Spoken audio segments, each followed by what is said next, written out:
So X-Men 97 is coming out in about a week or so, and so in this video, which is really geared more towards new comic book fans, as well as those who feel like they might need a refresher, I want to talk about the origin of Apocalypse in Marvel Comics, and we're actually going to use a couple different stories for this, and then sprinkle in some small little arcs that have happened over the years in Marvel that basically give us the version of Apocalypse that we all know and love today. So the first story that we're going to focus on here is The Rise of Apocalypse, written by Terry Kavanagh. This started in late 1996, and then eventually continued on and finished in 1997. And Rise of Apocalypse established that Apocalypse was originally born as Sabah Nur to the Akaba clan out in Egypt, but due to the fact that his physical appearance signaled a bad omen, he was basically cast out of the clan.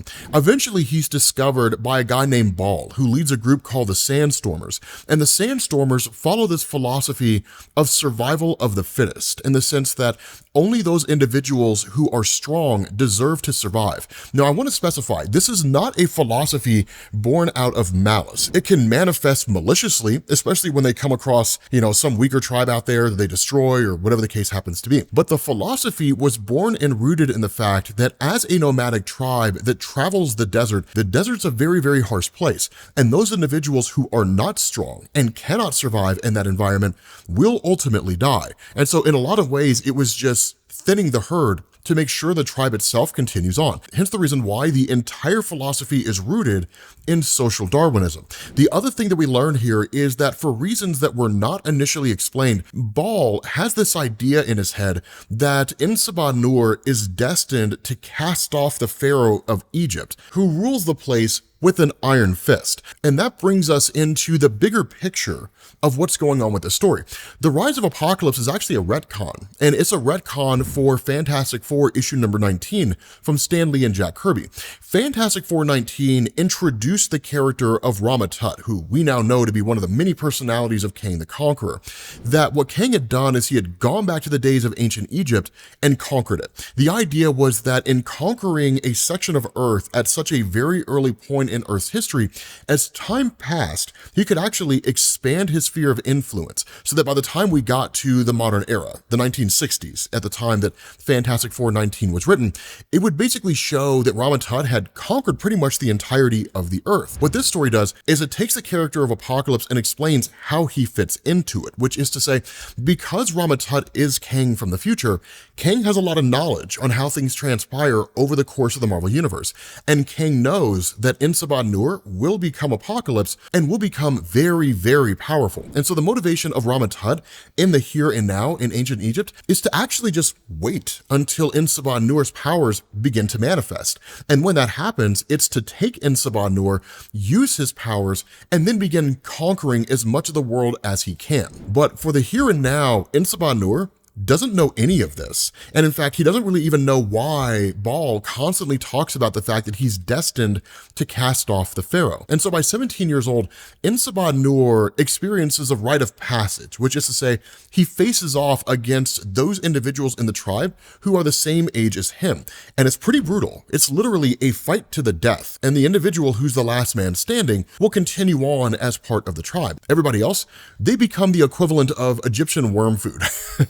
Whatever that is, right? The sands take them, right? That kind of thing. And so because of the fact that Sabah Nur's powers hadn't quite full-on manifested, they had begun to manifest in the form of super strength and speed and durability and that kind of thing.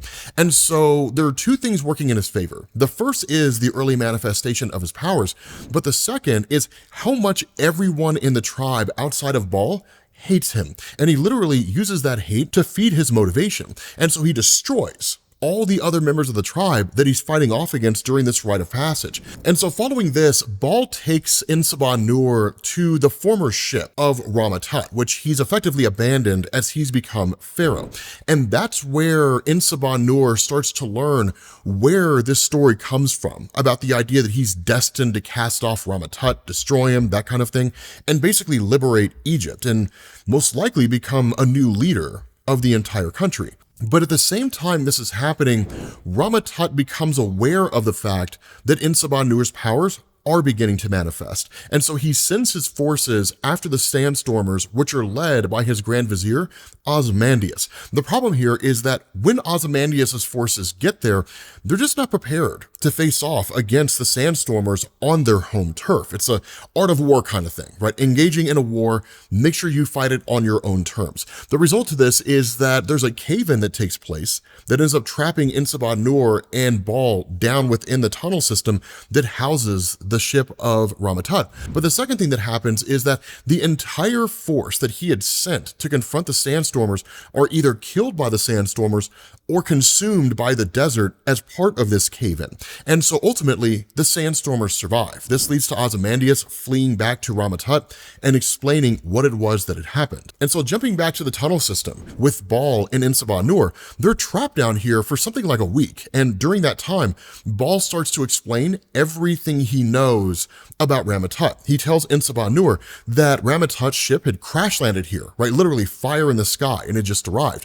That he was severely injured when he arrived, that he was taken by the Sandstormers, nursed back to health. And while the Sandstormers were exploring his ship, Baal discovered the Eye of Ages. And honestly, it's nothing more than an artifact that contains all the knowledge that Rama-Tut had brought with him from the future. That's where Baal had learned what Sabah Nur would become, the level of power that he had. And so once Rama-Tut is nursed back to health, he takes off, ends up going to his ship, and then comes back to the Sandstormers wanting to know where the Eye of Ages is. But because of the fact that Baal won't tell him, that Rama-Tut uses his advanced technology and basically seizes control of Europe and either captures or kills most of the Sandstormers. So the tribe that we see now is actually a much smaller version of what it originally was. And so following that, Rama-Tut takes control of Egypt and christens himself Pharaoh, and then simply just waits for the birth of Sabah Nur and for his powers to begin manifesting. And so shortly after this, Baal ends up dying in the cave due to a combination of things, right? The elements, the dangers of the cave, so on and so forth. And one of the final words that he tells Nur is to embrace his destiny, to cast off the Pharaoh, which is exactly what Sabah Nur does. But he doesn't simply just go to war against Rama-Tut and attack him, right? The first opportunity he gets, mostly because of the fact that number one, he doesn't really even understand that he has powers. Number two, he doesn't understand that he's a mutant. And number three, he doesn't really have the manpower to face off against the Pharaoh's forces directly. He would be captured, killed, something along those lines. And so what he ends up doing is basically sneaking in and becoming one of the slaves that works alongside the others that are essentially building the pyramids within Egypt. But what ends up happening is there comes a point where he's, I guess, taking a break, for lack of a better word. And Ozymandias, being one of the people who's standing over all the slaves in Egypt, ends up whipping Sabah Nur and then kicks him off the pyramid. And when that happens, his powers basically save him, but he has this kind of glimpse of the Egyptian gods who tell him, like, you are not supposed to die here, right? You are not supposed to be a slave. You were meant for something greater. And so for a brief moment, his powers manifest. And there is a kind of tease here to a degree, which is that on some level, he's seemingly empowered by the Egyptian gods. I don't necessarily know that I would take that as a literal statement, but the fact is that when his powers manifest and he momentarily floats, that what literally happens is the other slaves around there start to view him as a messiah. They start to view him as a savior.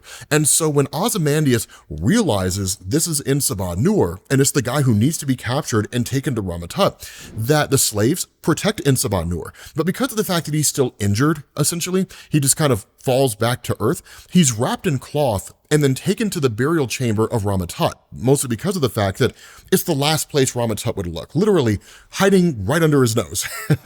And that's where he meets Nefri. And Nefri begins nursing him back to health, and the two begin to fall in love. But one of the things that's important to specify here for Nefri is that she's a believer. Her family comes from the old bloodlines of Egypt, which is to say, she very much believes in the old Egyptian gods, and she very much gives praise to them. The way that things are presented in Egypt at this point in time, although we're not really told how much of this is due to Rama-Tut and how much of this is due to just the natural progression of civilization over time, most people within Egypt just don't really believe in the old Egyptian gods. Again, some of this might be Rama-Tut, some of it might be evolution. It's also worth pointing out that some of it might simply just be demoralization, where they literally look around at their plight and it's like, well, I mean, how much could the gods really care about us if this is where they leave us, right? So ultimately they just kind of stopped believing. But eventually both Sabah Nur and Nefri are captured by Rama-Tut and Ozymandias. And when this happens, Rama-Tut finally realizes, okay, it's my chance to finally take this guy. But realizing that the slaves of Egypt see Sabah Nur as a savior and essentially revere him as opposed to Rama-Tut, whom they fear, that Rama-Tut realizes the best way to get the slaves on his side is to get Sabah Nur on his side and to force Sabah Nur to engage in an act that would recognize the pharaoh as his legitimate leader. So he tells Sabah Nur to kneel, and Nur refuses to do it. He refuses to recognize Rama-Tut as his leader, pharaoh, king, god, what have you. And so the response of Rama-Tut is to attempt to discredit Sabah Nur, because up until this point, he stayed wrapped in bandages, keeping himself hidden from the world around him. And that's when Rama-Tut removes everything and shows everyone what Sabah Nur actually looks like. But what's interesting here is that it's not really the slaves and their response to his physical appearance that demoralize and break the heart of Sabah Nur. This was something that he was used to when he had been part of the Sandstormers. What really devastates him is the response of Nefri, because she was the first time he had actually experienced any meaningful love. But when she looks on Sabah Nur, she finds his physical appearance grotesque. And so ultimately, Sabah Nur kind of revolts on a small level against Rama-Tut and then takes off. And then Nefri herself is taken down to a viper pit where there's quite literally all these vipers of varying size that are presumably going to kill her. Sabah Nur circles back around and goes to free Nefri. But there's two main things that come out of this. The first is that he makes it clear he does not really care about the Egyptian gods the same way she does. So that really creates a rift on a very personal level, because as most of you guys can imagine, religious conviction is very much center to a lot of people's world philosophies. The second thing is that in seeing his physical appearance up close, she rebukes him. And so when Ozymandias and his forces show up here, because effectively Nefri was bait in order to bring Sabah Nur back, that when Sabah Nur, his powers start to manifest, literally control over the physical structure of his body, in addition to any powers that he had before, he starts to lash out against the forces of Ozymandias. And so between his physical appearance, his lack of belief in the Egyptian gods, and just seeing him go absolutely berserk, Nefri runs into the arms of her brother Ozymandias. And so when that happens, Apocalypse literally starts manifesting full on and just starts taking out the entirety of the Pharaoh's kingdom. Now, this is when the events of Fantastic Four issue number 19 come into play, because they technically already arrived and they had technically already faced off against Rama-Tut and been captured. At this point, they basically escape. And so what ends up happening is you get a conflict on two fronts. Rama-Tut is forced to focus on the Fantastic Four, while Ozymandias and Rama-Tut's forces are focused on Apocalypse. Now, of course, as we know from the events of this story, as well as Fantastic Four issue number 19, Rama-Tut is forced to flee back into the time stream. And so when the Fantastic Four chase after him, all you really have left here within the former kingdom of Rama-Tut is Ozymandias, his forces, and Apocalypse, who's just cutting a swath through everyone. And so Ozymandias ends up fleeing, going back to the former ship of Rama-Tut, which has just been left here when Rama-Tut fled back to the future. And when he gets there, he starts to realize all the technology that's there, that Rama-Tut really is not a god, the way that he portrayed himself as being. But Sabah Nur arrives as well, who by this point is now calling himself Apocalypse. And so using the technology of the ship, Apocalypse turns Ozymandias to stone and then forces Ozymandias to become his chronicler, quite literally documenting Apocalypse's exploits as he travels the world. And so following this story, he does exactly that. But that's where things become a little bit wonky, specifically when you go into the age of Krakoa. So as part of the lead up to the end of the Krakoa age, in an event called Before the Fall, Marvel released a series of one-shot comics. One of these was called Heralds of Apocalypse. And while it does tell us what Apocalypse was doing in the very early days following his departure from Egypt, as well as introducing Okara and different things like that, it doesn't really do anything to explain how we got here. It just kind of drops us into it. I mean, we do know from various stories over the years that following his time in Egypt, Apocalypse had seemingly traveled the world, but all this does is just say, and then at some point, he was on Okara with his wife Genesis. They had 4 children who became famine, war, pestilence, and death, and that's where you really begin to pick up with the idea of Apocalypse and his 4 horsemen, and that's it. Right? That's really all it is. It just drops us in this place. But one of the things that we learn is that there have been a lot of mutants that have manifested around the world by this point in time. And it makes perfect sense. The mutant gene is a byproduct of the Celestials, quite literally depositing the X gene within a handful of humans and then allowing those humans to travel throughout the world. There wasn't really a ticking clock. It's not like the X gene was put into early humans and then the Celestials said, and in like 5,000 years, it will activate. No, it just activated at some point along the line. I will also specify here, for those of you guys who are familiar with the comic book stories Cyclops and Phoenix, which basically showed that even after his events in Egypt, Apocalypse did not know he was a mutant and didn't realize that until he encountered Mr. Sinister. This whole comic with Heralds of Apocalypse basically retcons that out of existence, because what it shows is that Apocalypse himself, alongside his wife Genesis, who has no origin, we don't know where she came from, that they had consolidated pretty much all the mutants across the world on the island of Okara. So even this far back, Apocalypse knew he was a mutant, and he knew there were other mutants out there.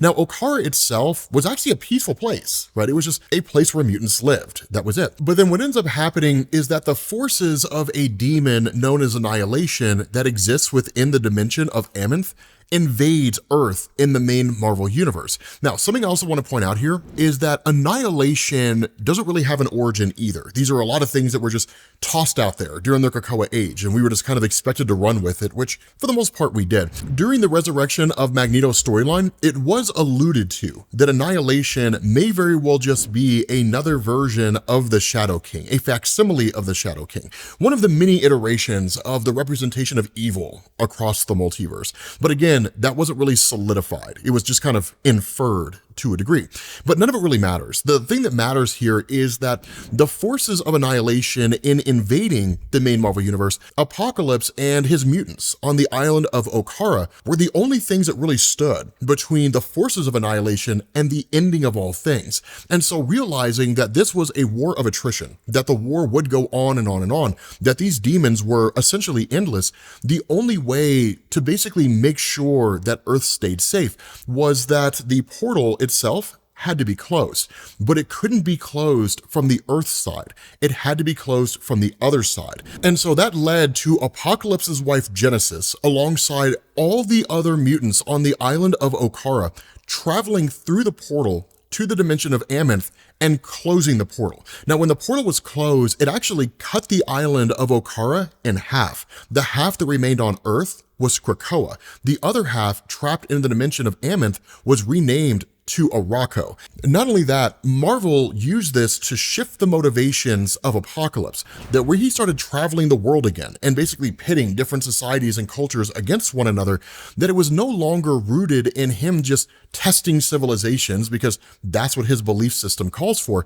Instead, he was tasked with traveling the world and testing civilizations and trying to find the most powerful beings out there, because at some point, that portal would be opened. Maybe the portal would open because the forces of Annihilation within Amenth had destroyed the mutants and wanted to continue their campaign in overtaking Earth, or it would be because of the fact that the portal would be opened so Apocalypse and whatever mutants he gathered to his side could go through and then rescue all those mutants from Amenth. But that takes us into the Cable and Deadpool story, particularly with issues 26 and 27. This introduces the character called the Traveler, but in reality, it's Cable. The reason why the character was called the Traveler was because over the course of Apocalypse's time, a guy had appeared that was constantly taking pot shots at Apocalypse, trying to destroy him whenever he could. Apocalypse didn't fully understand why, but because of the fact that he had control over his body, he was incredibly durable, incredibly strong, he usually fended off these attacks from the Traveler, who would disappear and then come back to try to attack Apocalypse again. In Cable and Deadpool issues 26 and 27, one of the things that we learn is that at some point along his journey, Apocalypse had come across technology left behind by the Celestials, but didn't know how to access it. It was just way too advanced for him, given how primitive he was, relatively speaking. But then Cable reappears to fight Apocalypse yet again. In the conflict, Apocalypse cuts off the arm of Cable. And when that happens, a piece of Cable's techno-organic virus is left behind when Cable reattaches his arm and then takes off back to the future. This bit of techno-organic virus attaches itself to Apocalypse. So for those of you guys who are wondering how we go from this guy who could alter the size of his body, as well as having super strength and speed and durability, suddenly just became this guy that could grant himself any superhuman power outside of reality warping, this is how it happened. Because what ends up going on is that with this piece of techno-organic virus, Apocalypse is finally able to communicate with the Celestial ship. And he ends up having a conversation with one of the Celestials named Isan the Searcher.